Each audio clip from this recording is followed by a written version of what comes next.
I'm in Lima, capital city of Peru, and it's wintertime here, which means that for 4 solid months, the fog hangs over the city like a cold, grey blanket. I've come to Peru to find one of the rarest and strangest amphibians on the planet. It also lives in the largest and highest freshwater lake in the world, Lake Titicaca. Quite convenient, then, that it's called the Lake Titicaca frog, the largest truly aquatic frog in the world, and a real survivor. Check this out. 2.5 miles above sea level, Titicaca's frog battles near freezing temperatures, low oxygen, and the searing UV rays of the sun. This frog has managed to evolve some very specific adaptations to allow it to survive in these harsh conditions.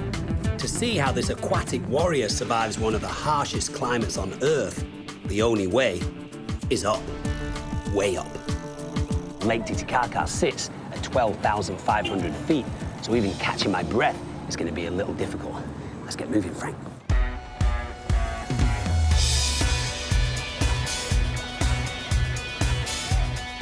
From Lima, it's an 800-mile journey southeast to Lake Titicaca, climbing ever higher into the Andes Mountains. The Andes is the longest continental mountain range in the world, running for 4,300 miles. And in some places, it's 430 miles wide.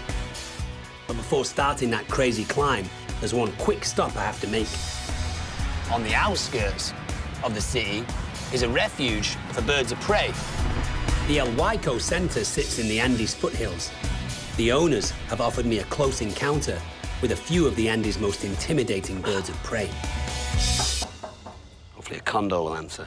Ah, hi. Hi, how are you? Good. Not a condor. But Lee Schaefer and Jose Corbeto do take care of 450 birds of prey. Many have been injured in the wild. El Huayco provides these birds sanctuary and medical treatment with the goal of returning them back into the wild. Birds of prey are so fascinating because, you know, they're these killers in the sky, and their athleticism is incredible. Yeah. And their eyesight and their intelligence. You know, some of them hunt in groups like a pack of wolves. But the first bird of prey I encounter is a solitary avian assassin. Look at the size of that eagle, Frank. The black-chested buzzard eagle is the second largest eagle in Peru. With deadly claws and a powerful 6-foot wingspan, it's able to swoop down and carry off mammals as large as rabbits, skunks, and even foxes. It's a very, very imposing creature. Yeah, when you're up close like that, that beak looks pretty big, doesn't it? I mean, that beak would make a real mess of you, huh? It would make a real mess. Same with the claws. So that's why you got to hang on to those claws. Absolutely spectacular animal. Yeah. You can see the type of power that these creatures have. No flying, no flying. Nice. But this isn't the biggest bird of prey that you've got here. You've got a harpy over there. Can we get a little closer to the Absolutely. harpy? This is a quite wonderful bird of prey. Wow. So Jose's going to keep the bird over there because this bird can jump. And if she grabs you, we could be in trouble. So Jose's just keeping us safe. This bird was brought to us. She was shot, and so she's blind in one eye. Yeah. And the other eye she can't see very well. We call her ciega, which means blind, the blind one. Beautiful. Look at that wingspan. Isn't that incredible? Look at the size of those claws. Yeah, so, I mean, probably the most impressive thing on a harpy eagle are the talons. The size of those talons are comparable to a grizzly bear. They are. She can fly by, pick a monkey out of a tree and keep flying. The common food for these guys is monkeys and sloths, right? Monkeys and sloths. Right. Is there a bigger eagle than the harpy eagle? There is not a bigger eagle, but there is a bigger bird. Oh, you have a bigger bird than this? We have a condor. We're going to try and release it tomorrow, but we need somebody to take and restrain it for us. Sure. Yeah? Yeah, You no like problem. that? Yeah, of course. Cool. Let's go. Let's go do that. Wow. Amazing creature.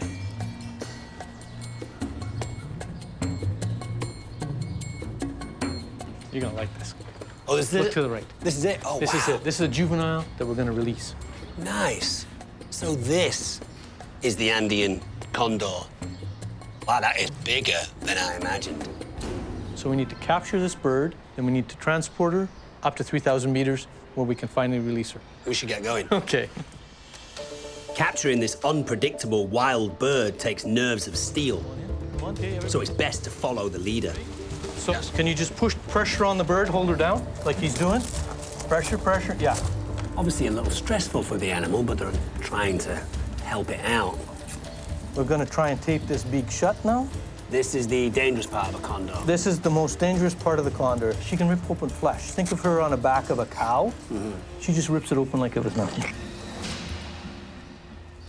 Can you lift it up? Sure. You got a hold of her? Feel like I do. We're gonna walk away with her now. Come on. This female was wounded in a fight with another condor. It takes several months of intensive rehab. And if she passes a medical exam, she can finally be set free. First job, take a blood sample. Not a task for the faint of heart. Yikes, she likes to move. All right, can you put a new tape on A there? very strong bird. She's got that tape off there, and I don't really feel comfortable with that beak. Without a second's thought, they will make a mess of you if they can to get free. Yep. Try and keep everything calm, comfortable. We test the blood to see if there's any diseases. We don't want to release a bird back into the wild that has disease. And she's got some blood there. Next, they test her eyesight. And with eyes like that, this animal is capable of seeing prey from like a kilometer away, right? Exactly. And finally, I get to see why the condor has become the symbol of the Andes. You're okay, she's got the bird, you open the wing out. So do I grab the bottom? Right here, Right. right in here. It's all yours. Wow. Keep going. There you go. Wow. So, Look at the wingspan on that creature. So this wingspan allows these creatures to get very, very high in the sky. But obviously, a damaged wing for a creature like this could be a death sentence. it could be a death sentence. But Yeah. it all looks pretty good. I Yeah. think she'll be fine. I think we can release her With a clean bill of health, she's ready to hit the road. nice and slow. Okay.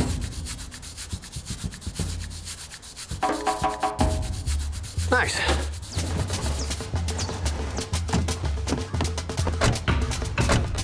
It might be a long drive, but it's absolutely stunning. Traversing this thin mountain road is a white-knuckling experience. But it provides a jaw-dropping view of Condor country. These mountains create powerful thermal updrafts that condors use to their advantage, gliding for hours on those giant wings. Soaring like that helps condors conserve energy and travel up to 130 miles in a single day in search of dead and rotting animals to eat. A condor likes an easy meal, right? Yeah. These are one of the most important creatures in the world for getting rid of dead animals that could potentially cause disease for other creatures, certainly such as us. The mountain path is slow going.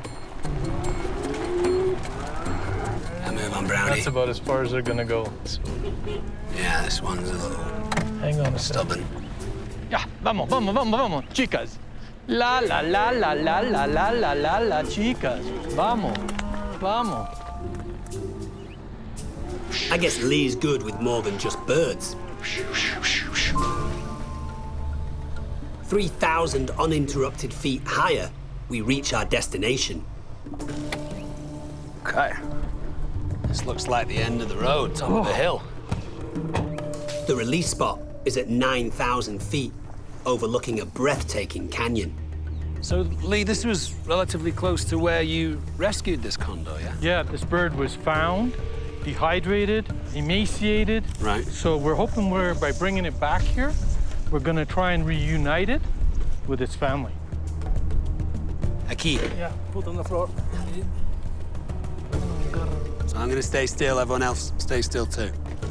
Good luck to you, my little friend. Look at you, ready to go. You are ready to go, aren't you?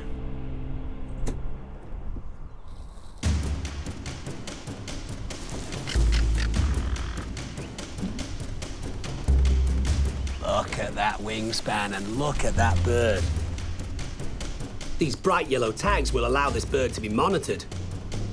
hopefully for a very long time. We don't want to spook her. A little bit of exercise in those wings. Nice, this means she's getting ready to fly. Looking around, testing the wind. It's a wild condor. You would never get this close to one in the wild. See, what she's doing now is getting a little bit of the sun's energy on those dark wings. Dusting herself off. And then she'll make that first big flight. Look, see, here we go. And she's off. There you go. Gone. We may never see her again. And that is probably a good thing for that condor. What a feeling. Wicked. What an invigorating start to my journey. Seeing this bird take to the skies and soar into a new life is something I'll never forget. But I have to keep moving. My next stop is at the end of this epic, mostly unpaved mountain road, Arequipa, Peru's second largest city. To get there, I have to wind my way up this harrowing mountain road. Several hours later, the climb suddenly plateaus. I'm driving in the beautiful Altiplano, the widest part of the Andes. And even though it looks like a roasting hot day out there, it's actually quite cold. The higher I drive, the harder it is to breathe. And if I'm not careful, it could lead to something locally known as soroche. We call it altitude sickness.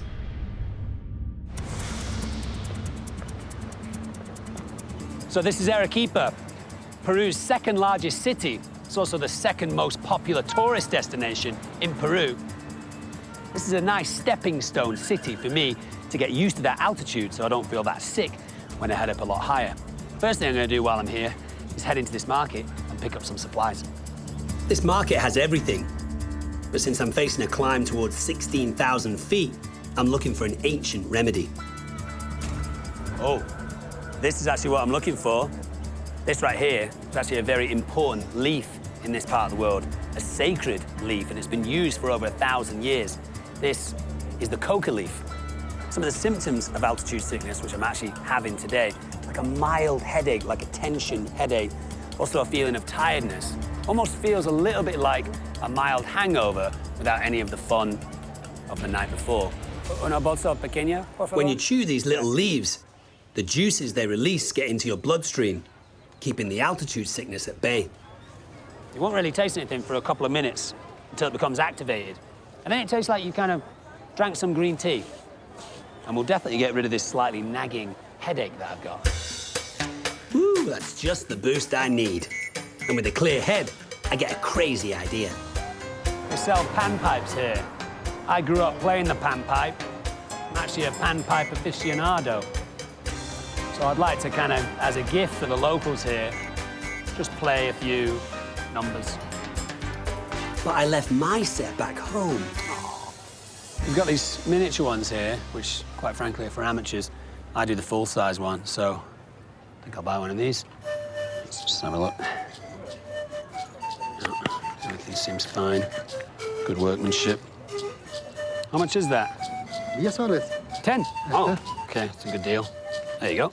Muchas gracias, señor. Hasta luego. Can I borrow your cap, Frank?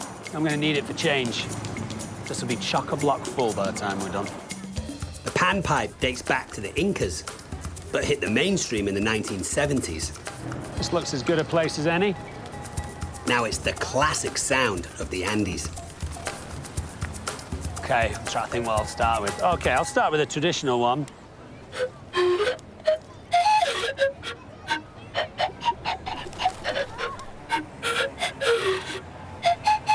These pigeons are loving it. You can see one of them's jumping on the back of the other one, loving it so much. It's either my unique style or the fans' discerning taste. But the crowd is quite slow to warm up. Oh, muchas gracias, señorita. Right, let's have a look. Let's see how much money I've got. Oh, it's heavy, this, Frank. Oh. What we got? 1 sol is 50. Not bad. Might be enough for a coffee before we hit the road. This is the final stretch. From here, it's 200 miles to Lake Titicaca.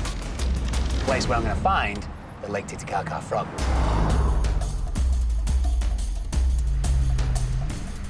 By 11,000 feet, I need to stretch my legs. Maybe I'll even find some animals. It's rough going, just walking at this height on this uneven terrain. It seems desolate, but life does exist at this unforgiving altitude. And it looks like something strange is happening up here. I see some people at the crest of that hill, so why don't we head that way, see what's happening. These people here are just in this little divot here. I see some motorbikes there. It looks like these people are chasing something big. And it seems like they've got these creatures surrounded. They're now trying to cut them off with this brightly colored rope. Yeah, there's about 10 of them. The animals are funneled into a preset trap, and I finally get my first proper look. I'd originally thought that these were llamas or maybe alpacas, but they're actually vicuñas. Similar to the llama and the alpaca, in the same family. A little bit of a camel-y face, I think. Don't let their doe-eyed looks fool you. These guys are survivors. In this thin air, vicuña blood has evolved to deliver oxygen way more efficiently than low-altitude animals like myself. But the vicuña's most striking survival feature is their soft, lightweight, and gorgeous golden fleece. You can see just how much fur they've got hanging down here. That's going to keep them warm in the winter. That exquisite fur is made up of fine, hollow hairs that trap warm air close to the body. The only thing these guys are going to do is just shear them like you would a sheep. The fur, the wool, is very valuable. It turns out these are the indigenous Aymara people, and this shearing event is called a chaku. It happens once a year and has been for 8 centuries. And now it looks like they're getting down to the business end of it. They've selected the first animal to be sheared. Very docile animal, but as you can see, it's a 2-man job at the very least. Powerful creatures.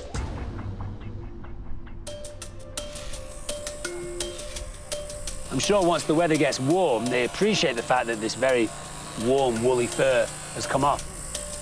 It takes 3 years for an adult to grow enough wool to shear. It's the most expensive yarn in the world. A vicuña jacket costs a cool $30,000 US. That's why vicuña fleece is called the gold of the Andes. You can see just how much fur they got off this one animal. And I feel it. Very light, but very warm. Oh, see? Okay. Want me to shear it? With this wool being so valuable, handing over the clippers to a rookie seems like a bad idea. But including me is a wonderful example of the warmth and generosity of the Aymara people. Look, I made a pig's ear of that. No bueno. No bueno. No bueno. It's not good. Job done. And a little food and drink to celebrate. This right here is chicha. Oh, for me. Gracias. Chicha de maíz. Gracias, senor. A little bit of fermented maize, some barley, and I would assume a little bit of sugar. I'm gonna try it. I think you'd have to drink a lot of this to get drunk. There's hardly any alcohol in it at all. Oh no, it just hit me. With the festivities over, it's time to set these magnificent creatures free. Oh, there's a little gap here. Not even sure if they've seen it yet. There they go, look. Here they go, here they go, here they go. Nice, come on, look. That's it. Now they're free.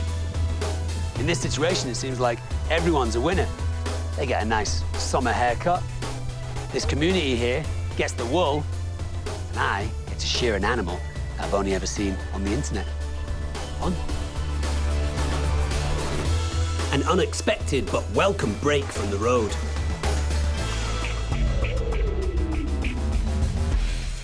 Next, a climb to the highest point on my journey. Up here, every breath feels like it's being sucked through a straw, but the view is worth it.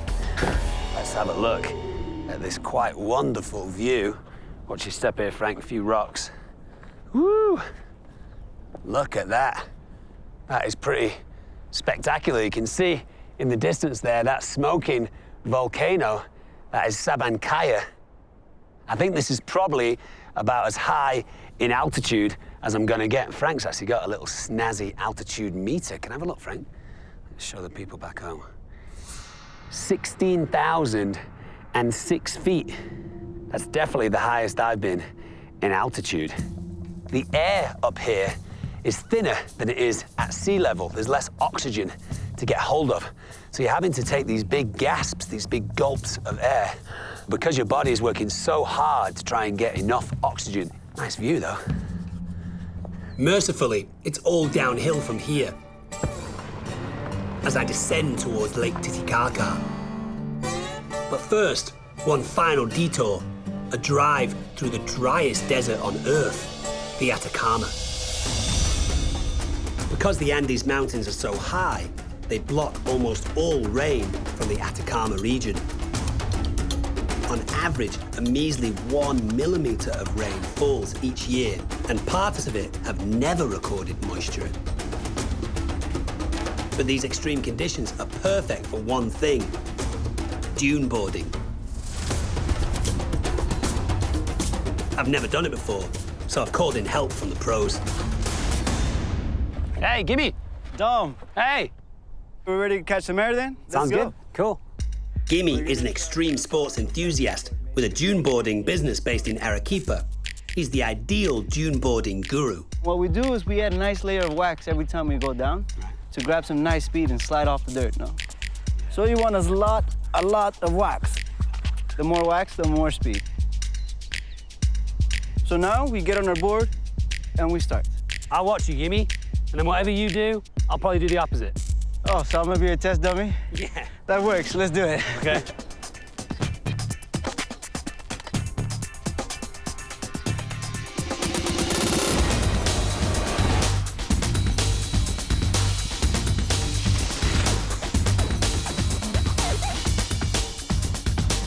Yeah, but it means I'm gonna fall.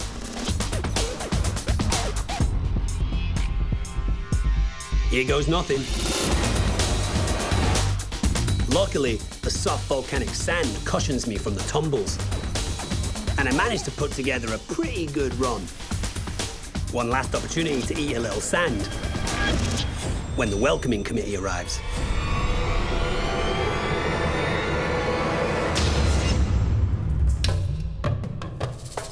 Very squirrely little guy. Here we go. Right here, Frank. This is the golden scorpion. There are, I think, 46 different types of scorpion in Peru. I've never seen this guy before. Fast moving. They're an arthropod, related in some way to spiders. These creatures usually create shelter by burrowing into the sand. This one's looking for a place to hide. Scorpions are ambush predators. They wait in the shadows for unsuspecting prey. Oh, you're going digging. These guys have fantastic adaptations to living in the desert. They don't need a huge amount of water. They also do pretty well when there's a drought in food. If this guy fed maybe 4 to 6 times a year, it would be okay. At this size, this creature's probably eating things like crickets, grasshoppers, spiders. When it gets a little bigger, might have the opportunity to overpower a small lizard, something like that. That was the golden scorpion. I'm gonna put this guy back.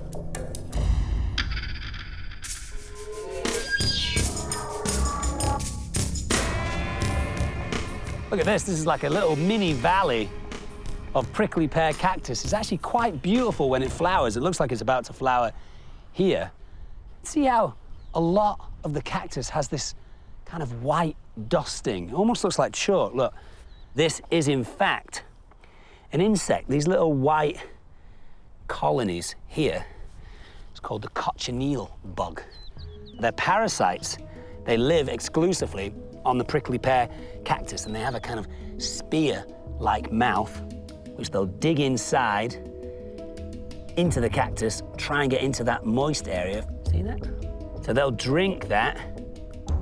This is probably an insect that you've never seen before, but I'm gonna guess it may be an insect that you've probably worn before and, sorry, probably eaten before.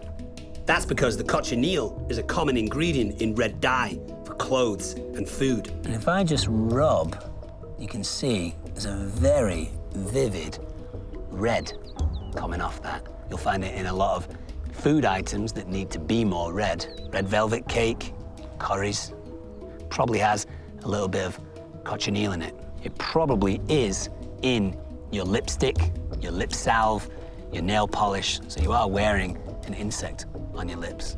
Tasty, right? A long time ago, the Incas obviously used them to paint their faces, make them look a little bit more dramatic. Most people assume that there's no life to be found in the desert, but within the first 5 minutes of me being here looking around, I found 2 different creatures. The bizarre, but very useful, cochineal bug. I'll put this back. Dune boarding with a couple of surprises. A very successful pit stop.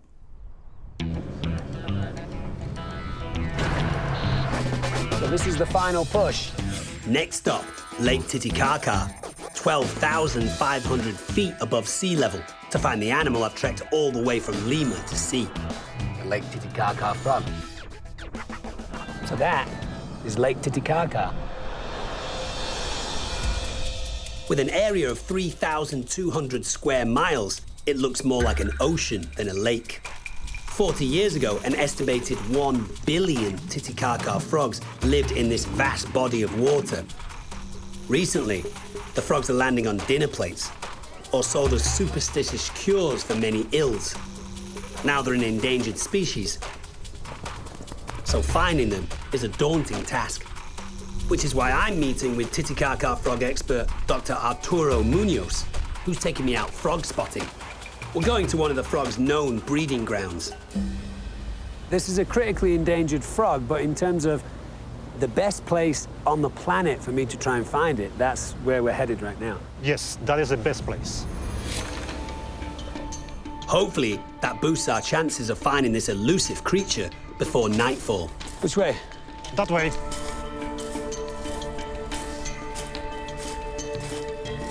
This is it. This is a good spot for them. Yeah, there are some nice rocks. What are we looking for? Well, basically, we need to turn on the rocks so we have more chance to get some juveniles. Okay. I tell you, the water's not warm. Since it's winter now, the water is near freezing. But the frogs still live here to avoid the sun's powerful rays. Did you get something? No. I don't know how any creature can survive in here. Dom, I have something for you. You have it? Yeah, I have juvenile. Check this out. Oh, that guy's cute. This is more or less 1 year old. Arturo says this little guy will stay in the shallows for 1 more year before venturing deeper. Very cute little creature.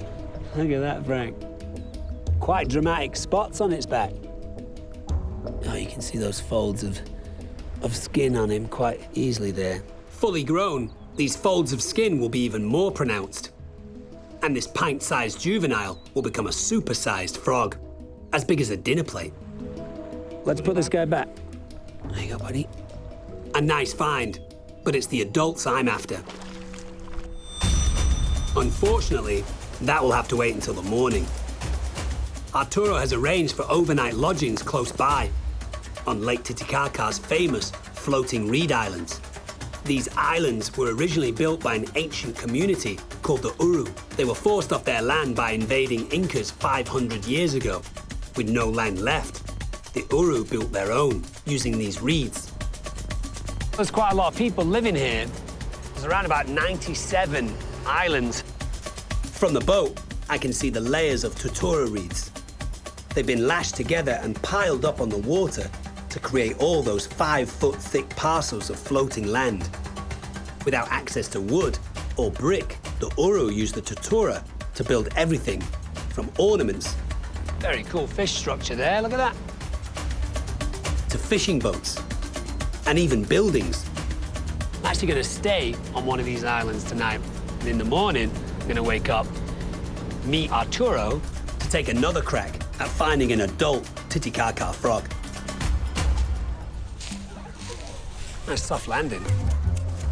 But surprisingly solid, kind of like small bamboo shoots. The flexible reeds are hollow and very strong. The matted islands only sink about 10 inches, even under all this weight, and with Frank as well. So what's going on over here? Look like they're building a little pathway. But these are all obviously new reeds.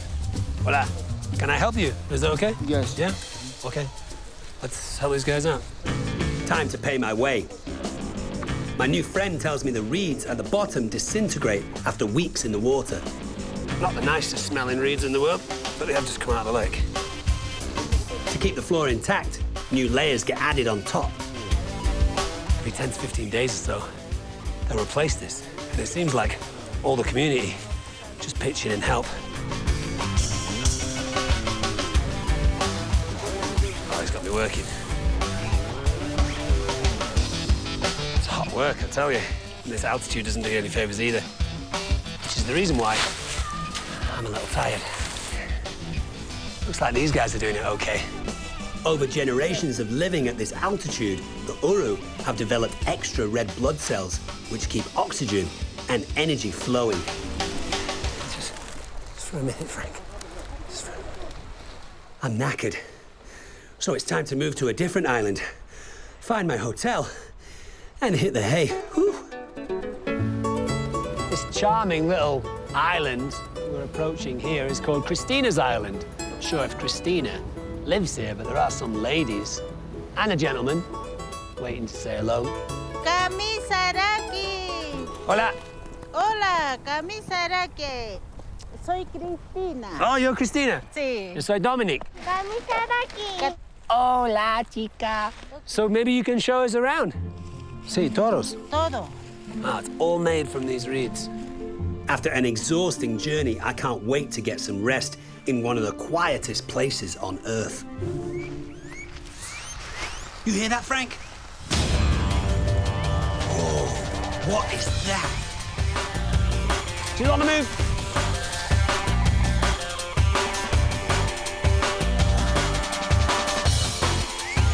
More trouble than trying to catch a snake.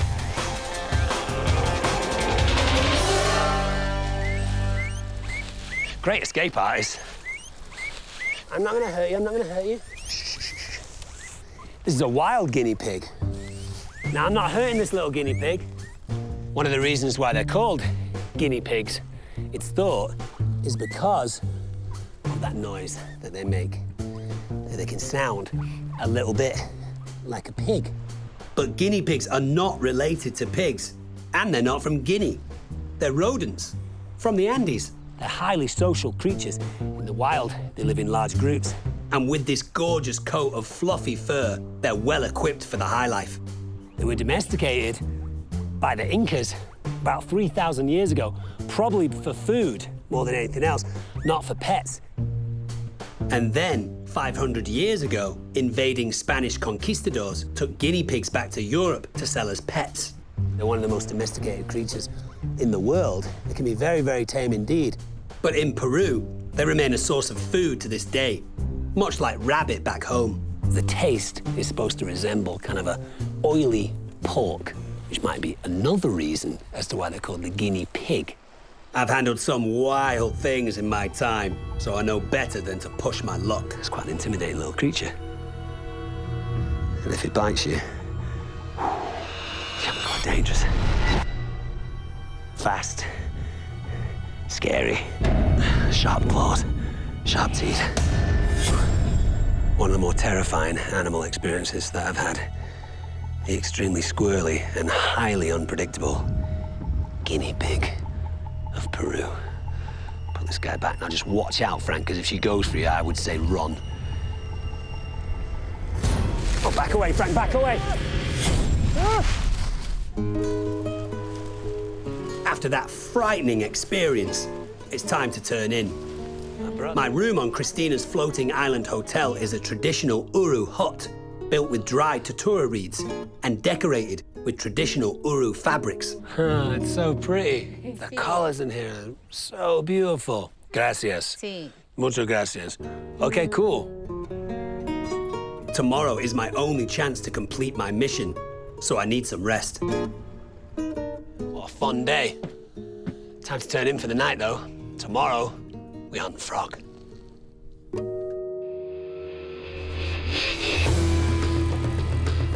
My frog expert guide, Arturo, is taking me to a beach where he's had success finding the highly evolved, high-altitude Titicaca frogs. Wow, that is some view.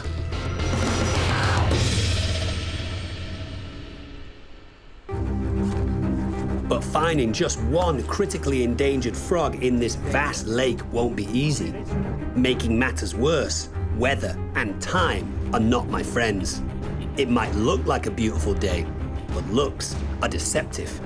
The freezing winds over the lake are like icy daggers. I probably look a little stupid in this extra thick wetsuit, but if you can imagine, that mountain has snow on it all year round.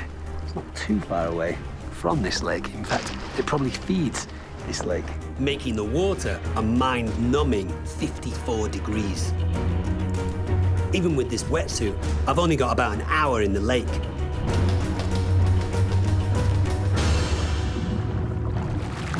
On the plus side, the sun's rays up here are 50% more powerful than at sea level, so visibility in Lake Titicaca is crystal clear. Finding the frogs hidden among rocks and reeds doesn't seem any easier. Oh, no frog yet. It's easily the coldest water I've ever swam in. Kind of takes your breath away. The only thing that you can do to try and warm yourself up is keep swimming. So I'm gonna keep looking for this frog. At this altitude, every breath is a struggle, and I'm easily fatigued. Staying focused is more challenging than I ever imagined. But a sudden movement between the rocks jolts me back to life. There's one right there. Look. I'm exhausted, and it's nearly impossible to keep up. But this could be my only chance.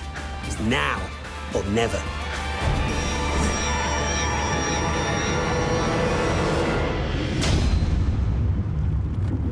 I got it. Let's head into the shadows. Look at this thing.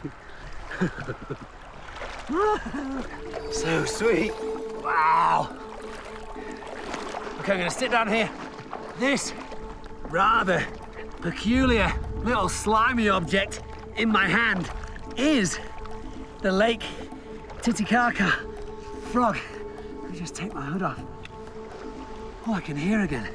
Wow, look at this bizarre but quite beautiful little creature.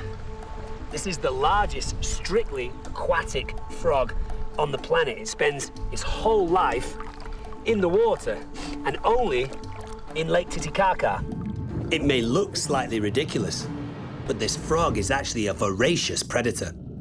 Anything that they can overpower and get inside that pretty large mouth, they'll eat. Now that might be small crustaceans, sometimes other Titicaca frogs. They tend to sit and wait for their prey to come to them. They'll open their mouth, suck in a bunch of water, and try and push that in with these cute little hands that they've got. And they've evolved perfect camouflage to ambush their prey. Look at that, you can see they look just like the rocks that they live amongst. But it's this frog's ability to live in the harsh conditions of the high Andes that makes it one of a kind. When it gets colder and colder, this frog tends to sit relatively still, but when it gets warmer, it will and not burn a lot of energy, thus not lose a lot of its fat reserves, keeping it alive. It's able to sit at the bottom of the lake without coming up for air because of this remarkable adaptation. Look at this here. Look, see that? Very, very apparent flaps of skin.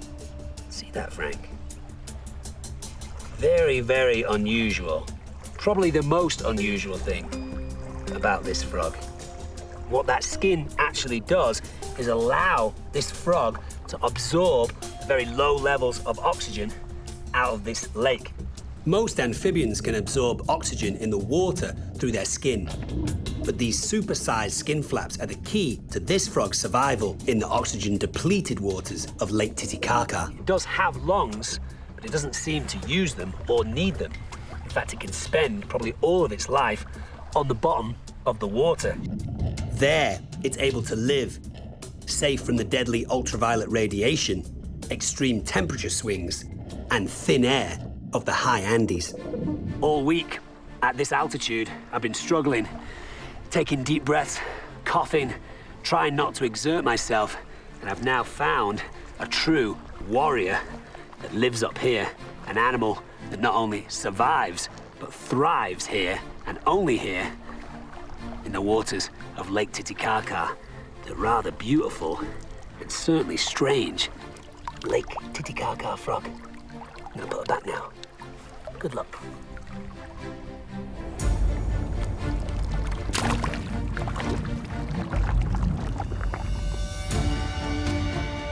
So that was my adventure in the Andes. I got to release an Andean condor and witness its first wild flight. Got to see some truly spectacular landscapes, surf in the driest place on Earth.